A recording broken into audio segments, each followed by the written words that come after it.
আহলুল হাদিসরা কোনোদিন অন্যদের মসজিদ বন্ধ করতে ভাঙতে যায় না। আহলুল হাদিসরা কোনোদিন অন্যদের মাহফিল বন্ধ করার জন্য আবেদন করতে যায় না। কেননা আহলুল হাদিসরা গায়ের জোরে বিশ্বাস করে না, দলিলের জোরে বিশ্বাস করে।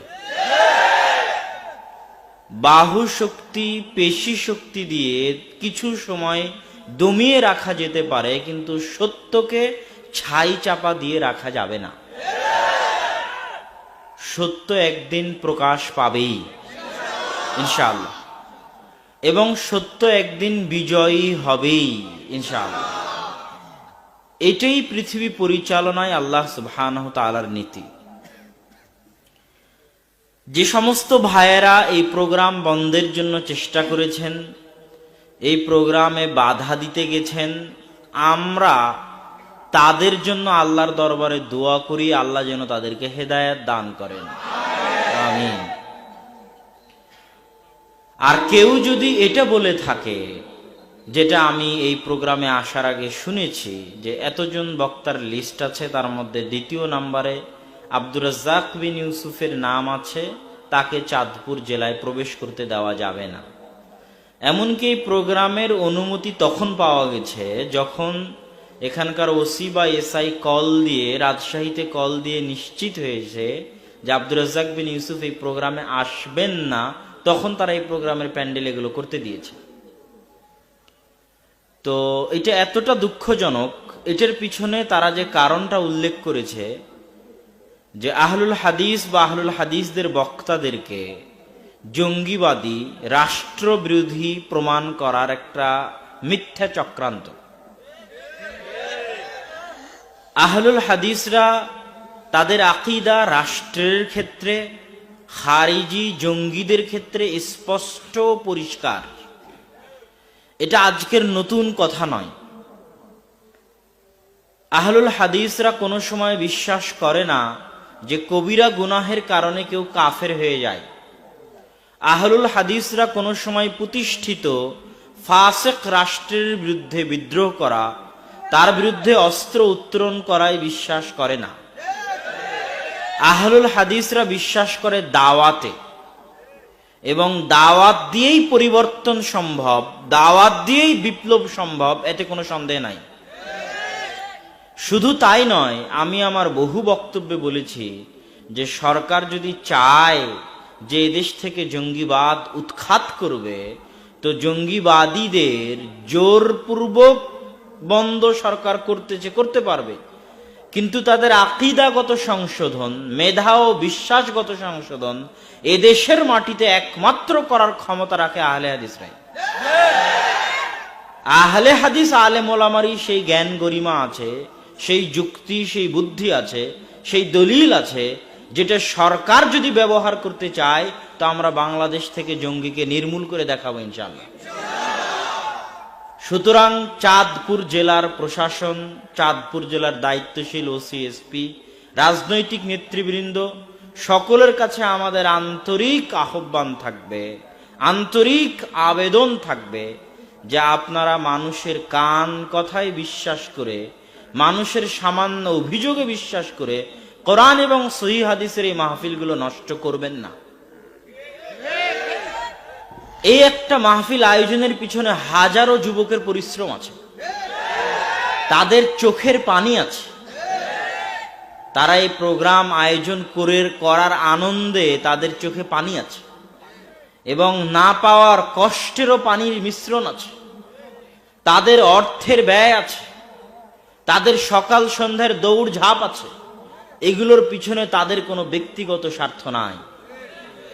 এখানে তারা ভোট চাওয়ার জন্য এই প্রোগ্রামের আয়োজন করেনি। এখানে আপনার সরকারের বিরুদ্ধে বক্তব্য আপনি গোয়েন্দা দিয়ে রাখেন, পুলিশ দিয়ে রাখেন, আপনি নিরাপত্তা দিয়ে বক্তব্য দেওয়ান, কিন্তু বক্তব্যই দিতে দিবেন না, এটা কেমন কথা হলো? এটা তো সম্পূর্ণরূপে অযৌক্তিক। আমরা তো সারা বাংলাদেশে প্রোগ্রাম করতেছি, সারা বাংলাদেশের সব জেলায় প্রোগ্রাম করতেছি, তা আপনার জেলায় কেন প্রোগ্রাম করতে পারবো না? আর অনুরোধ থাকবে, যে সমস্ত দ্বীনী মুসলিম ভাইয়েরা চোখের পানি ফেলে, মাথার ঘাম ফেলে, অর্থ দিয়ে এই প্রোগ্রামকে আয়োজন করছেন আল্লাহর জন্য, তাদের এই চোখের পানিকে, তাদের এই মাথার ঘামকে, তাদের এই অর্থকে যদি আপনারা অপমান করেন, পদদলিত করেন, জুলুম করেন, অত্যাচার করেন, তো এর ফল একদিন আপনাদের ভোগ করতেই হবে। দুনিয়াতেও ভোগ করতে হবে, পরকালেও ভোগ করতে হবে। আর আমাদের যুবক ভাইদের প্রতি আমাদের উদাত্ত আহ্বান থাকবে, ধৈর্য ধৈর্য ধৈর্য, সবর সবর সবর। এই দেশে আহলে হাদিসরা যতটুকু অর্জন করেছে সেটা ধৈর্য দিয়ে।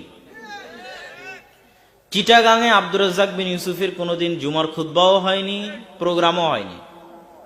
তো চিটাগাঙের দিনী ভাইয়েরা তো আর ধৈর্য হারাও হয়নি, তারা চেষ্টা করতে থেকেছে। তাদের চেষ্টার ফলে আল্লাহ সুবহানাহু ওয়া তাআলা এই বছর যে প্রোগ্রাম আয়োজনের তাদেরকে তৌফিক দিয়েছেন চিটাগাঙের মাটিতে, আর যে জুমার খুতবার, সেটার ইতিহাস চিটাগাঙের ইতিহাসে বিরল। যে চিটাগাঙের মতো একটা জায়গায় এত আহলুল হাদিস, এত সহিহ আকীদার দিনী ভাই একত্রিত হবে আর এত জাঁকজমকপূর্ণ প্রোগ্রাম হবে, এটা একমাত্র আল্লাহর দয়ার ফল এবং আমাদের দিনী ভাইদের ধৈর্য দোয়ার ফসল। সুতরাং যারা চাঁদপুরে আছেন তাদের ধৈর্য হারা হওয়া যাবে না। একটা জিনিস মনে রাখবেন, অত্যাচার যত বেশি হয় পা তত মজবুত হয়। এটা কি বুঝেন? কাদার মধ্যে যখন পা দিয়ে পা নাড়তে থাকবেন তখন পা ধীরে ধীরে কাদার মধ্যে কি হবে? গেঁথে যাবে। তো আপনার উপর অত্যাচার যত বেশি হবে আপনার পায়ের ভিত্তি তত মজবুত হবে। মানুষের অত্যাচার আপনার উপর যত বেশি হবে আপনার পায়ের ভিত্তি, আপনার অবস্থানগত শক্তি তত মজবুত হবে। এই যে আজকে একটা প্রোগ্রাম আয়োজন করতে পেরেছেন, এই প্রোগ্রাম দিয়ে সামনে আরো অনেক কাজ করতে পারবেন। চাঁদপুরের প্রশাসন জানবে যে না, এদের কিছু আছে, লোকজন আছে, বক্তব্য আছে, বক্তা আছে, তারা সরকার বিরোধী নয়, তারা জঙ্গিবাদ বিরোধী, তারা দিনের দাওয়াত দিতে চায়। এটা ধীরে ধীরে কি হবে? স্পষ্ট হবে, প্রচার হবে। এবং ধৈর্যের সাথে আমরা যদি এটাকে কাজে লাগাই, আমরা দৃঢ় বিশ্বাস করি ইনশাআল্লাহ চাঁদপুরের মাটিতেও সহিহ আকীদার প্রতিষ্ঠান, মসজিদ, মাদ্রাসা, প্রোগ্রাম এবং সহিহ আকীদার বিজয় ডঙ্কা বাজবে ইনশাআল্লাহ। আল্লাহ সুবহানাহু ওয়া তাআলা সেই দিন দেখার আমাদের তৌফিক দিন, আল্লাহুম্মা আমিন। তারপরে আমি শুকরিয়া আদায় করি প্রোগ্রাম কমিটির, শুকরিয়া আদায় করি শ্রদ্ধেয় বড় ভাই আব্দুল আলিম মাদানী হাফিজাহুল্লাহ, শ্রদ্ধেয় বড় ভাই আব্দুল মতিন মাদানী হাফিজাহুল্লাহ, যারা তাদের ইলম থেকে আপনাদেরকে দীর্ঘক্ষণ যাবৎ আলোচনা শোনাচ্ছিলেন। আমি আব্দুল মতিন মাদানী হাফিজাহুল্লাহর শাইখের বক্তব্য শুনতে পারিনি, তবে শাইখ আব্দুল আলিম মাদানী হাফিজাহুল্লাহ তার বক্তব্য আমি এখানে বসে শুনছিলাম। সেখানে আপনারা যদি মনোযোগ দিয়ে শুনে থাকেন তো চাঁদপুরের মানুষের জন্য তাওহীদ কি, শিরিক কি এবং তাওহীদের বিষয়টা স্পষ্ট এবং ক্লিয়ার হওয়ার কথা, এবং এটা নিয়ে গিয়ে আপনারা আরো মানুষের মাঝে প্রচার করবেন এই বিশ্বাসগুলো, এই আকীদাগুলো। তো আমাদের মূল দাওয়াত কিন্তু তাওহীদের দাওয়াত। আমাদের মূল দাওয়াত আল্লাহ সুবহানাহু ওয়া তাআলা কে, তার গুণ, তার পরিচয়ের দাওয়াত, তার উপর সঠিক বিশ্বাস, সঠিক আকীদার দাওয়াত, মানুষকে তার সৃষ্টিকর্তার সঠিক পরিচয় চিনানোর দাওয়াত, মুসলমানদেরকে হিন্দুদের থেকে আলাদা করার দাওয়াত। এই ভারত উপমহাদেশে দীর্ঘদিন যাবৎ মুসলমানেরা হিন্দুদের সাথে আছে, এই জন্য মুসলমানদের সব কৃষ্টি কালচার কাদের সাথে মিলে? হিন্দুদের সাথে মিলে। মুসলমানদের বিবাহ অনুষ্ঠানের 80 থেকে 90% অনুষ্ঠান হিন্দুদের বিবাহ থেকে আমদানি করা। এরকম মুসলমানদের ইবাদত বন্দিগি থেকে শুরু করে সকল ক্ষেত্রে হিন্দু সংস্কৃতির প্রভাব রয়েছে। তো এই হিন্দু সংস্কৃতির প্রভাব থেকে বের করে আনতে হলে তাওহীদ জানতে হবে। আর তাওহীদ বিহীন আমল আল্লাহ সুবহানাহু তাআলার দরবারে কবুল হবে না। তাওহীদই সকল সফলতার চাবিকাঠি, তাওহীদই জান্নাতের চাবিকাঠি, তাওহীদ দিয়েই জাহান্নামের আগুন থেকে বাঁচা সম্ভব। শিরক আর তাওহীদ পরস্পর বিরোধী, যেখানে শিরিক আছে ওখানে তাওহীদ নাই।